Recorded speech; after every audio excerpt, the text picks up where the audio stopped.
So, when it comes to wrecking with randoms, I think we all have a select group of random type that we just hate running with. To the point that when we see them in the rec lobby, we immediately back out of the game, or, because you know 2K be playing, we'll even dashboard out, risking a ban just to avoid running with said player. In this video, I want to go over some of the worst random types that I have run with so far in NBA 2K24. Some of them, you can just tell off of their build name that if you don't back out right now, you're in for a long 30 minutes. And then there are others you won't know till it's halfway through the first quarter, and at that point, it's either dashboard or ball out, Game 6 LeBron style. But without any more delays, let's jump into the list with the first random type, or build in this case, that I hate running with, and that has got to be the 3-point hunter. And I'm not gonna sit here and bash every single 3-point hunter, but god damn, this is such a limiting build to begin with, in my opinion. Being that it can only or mainly score from 3, and it usually comes with the handle. Add in that you'll be undersized, that means you're gonna need to be a demon with those dribbles in order to get open, or that you're gonna be hiding behind screens all game long. Both of which, in general, with a squad, can be hard to accomplish at times.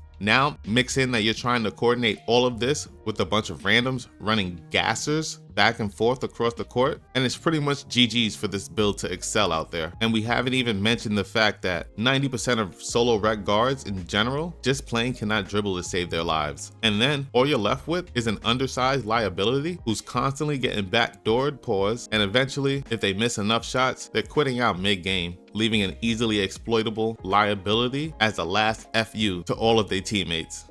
The next bad random teammate build for me is gonna be them damn inside bigs. I don't care what YouTube video you seen or whose highlight reel you just got finished watching, you is not about to come off on no inside big to the tune of 30+ points a game. It's just not happening. And if most bigs in general, but especially them inside bigs, were to realize this point, half of the problems with them would be solved. And therein lies the issue with most inside bigs. They feel they need to be a part of the action every single play in some way, shape, or form, setting screens for you, me, and him, thinking they're making something happen, but inadvertently, they're usually causing the ball handler to be trapped most of the time. And then, when the inside big isn't screen chasing, they are usually deep in the paint, constantly flirting with a 3 in the key violation. But what really assassinates me the most about the inside big archetype as a whole is the fact that whatever it is they build allegedly is supposed to shine at, they themselves are usually no good at, and they turn into a liability out there, worse than a 2K23 AI. Like, the number of defensive anchors that I've seen get dropped off should be criminal. And if I see one more inside threat that simply presses X in the paint and jumps into their man's chest talking about 2K, I might just delete the game, because how are you on an inside big and you don't know how to work the post? That's crazy to me. And I know this is not every single inside big, but I would say for every good inside big I run with these days, there's about 8 or 9 that just make me never want to run with the whole archetype ever again.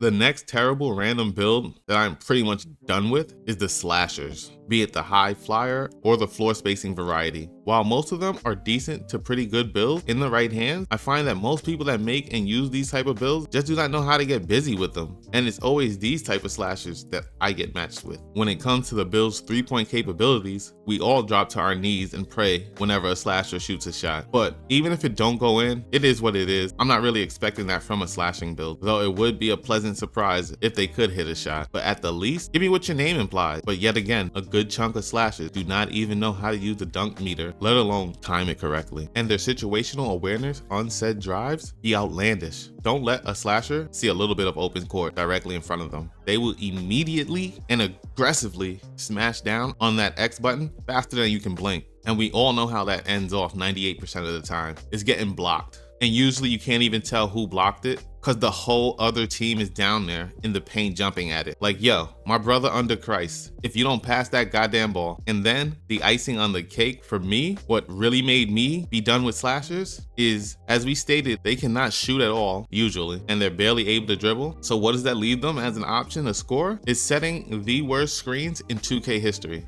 They have no brick wall at all, and their mans is usually a wing player, so all the other team has to do is switch or trap the ball handler. Meanwhile, the slasher that set the pick is still standing in the same spot at the top of the key, holding onto his nuts. And let's not forget, if they're not setting those ignorant screens, then they're running a track meet, cutting from wing to corner to wing to corner for 25 straight seconds. But I can sit here and talk for days about the bad random builds that I've run with. These are just 3 of the worst. The only good thing is, like I said before, you can see these in the rec lobby, and if you get that B button, back the hell out of there. Or hell, I'd even dashboard just to save yourself 27 minutes of straight headaches. However, unfortunately, trashness is not just reserved to build types. There's also a couple of playstyles that kill me as well. And unfortunately, there's no way of knowing beforehand. And it's usually not till a couple of minutes into the first quarter that you realize you have one of these next playstyles that I'm about to talk about on your team. In which case, it's GG's, or you're going game 6 LeBron versus Boston. Whichever case, GG's, fam.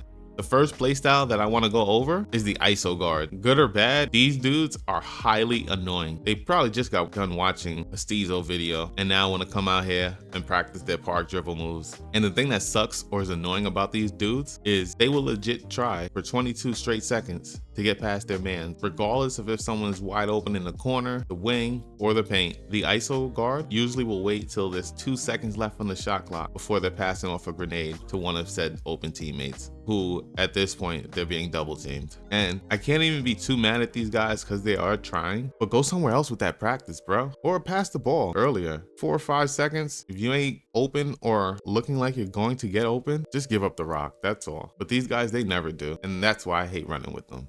The next type of random that will sell your shit every time is the screen abuser. And let me first say this, I get it. There are many different type of play styles that you don't have to just ISO or dribble drive every possession. Some people make their builds to where pick and roll is an intricate part of their play style. I get it, but goddamn, ain't no reason for you to be looking to play the 2-man game every single possession, regardless of positioning, regardless of time, regardless of situation. This screen abuser that I'm talking about are the ones who will see you setting up in the post and dash over from the opposite corner just to bring him and his defender to come hold your hand and kill whatever momentum you was trying to build. I'll never understand these dudes, and I feel for them because most of the time they're on a build that's the only way in which they can score is by setting screen. But then the question always ends up rising in my head. Why the hell are you still standing there? Roll, pop. But you standing there, holding your nuts, is super irritating because your big ass is right in the middle of the action or where the action's supposed to be happening, clogging up the space. Again, let me echo this. If you're on an inside big, learn how to work out of the post. Everybody will love it. And have at least a mid-range. This ain't the 90s.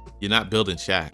Moving on, we have the paint campers. This guy is usually an inside big, but you'll also see folks who can't or are afraid of shooting down here, f***ing up the spacing for everyone and getting 3 seconds in the key every few possessions. And the wildest part about the paint camper is that once you finally do say f*** it and drop it down to them, they don't know what to do with it. They shoot the ball when they should be passing it, they're passing it when they should be shooting it, and some of them just sit there and pump fake until the ref blows the whistle. And you already know, regardless of what happens, next time down the court, they're setting another screen to do it all over again. I can't make this shit up. Just like how Stoop Kid never left his stoop, the paint camper just won't leave the paint. Not only on offense, on defense as well. They will dead ass let their man screen you to death to the tune of 20+ points before they even think of stepping out the head one bit. Hell, they can't even help on a drive if they wanted to because they're camped out legit inside the dotted circle underneath the basket. What are you doing down there?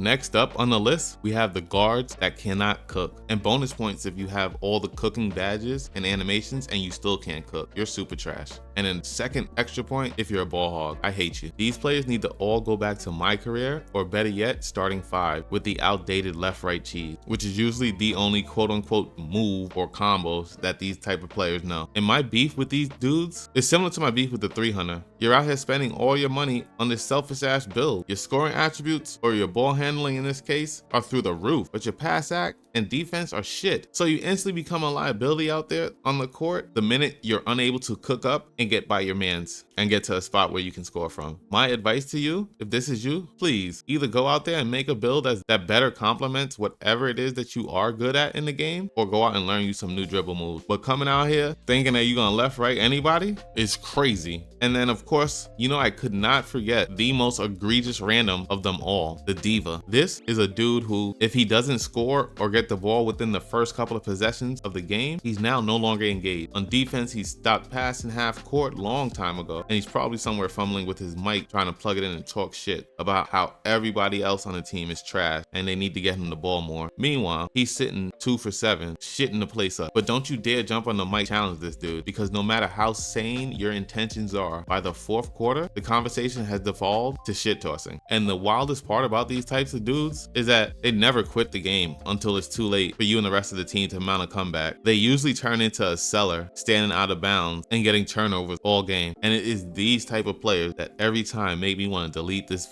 game. But these are just some of the trash random types that I've encountered over the course of 2K24 so far. Keep your eyes peeled and your head on a swivel, because if you run solos, odds are you'll be matched up with one or all of these dudes. But till we meet on them virtual courts, luck out. Peace.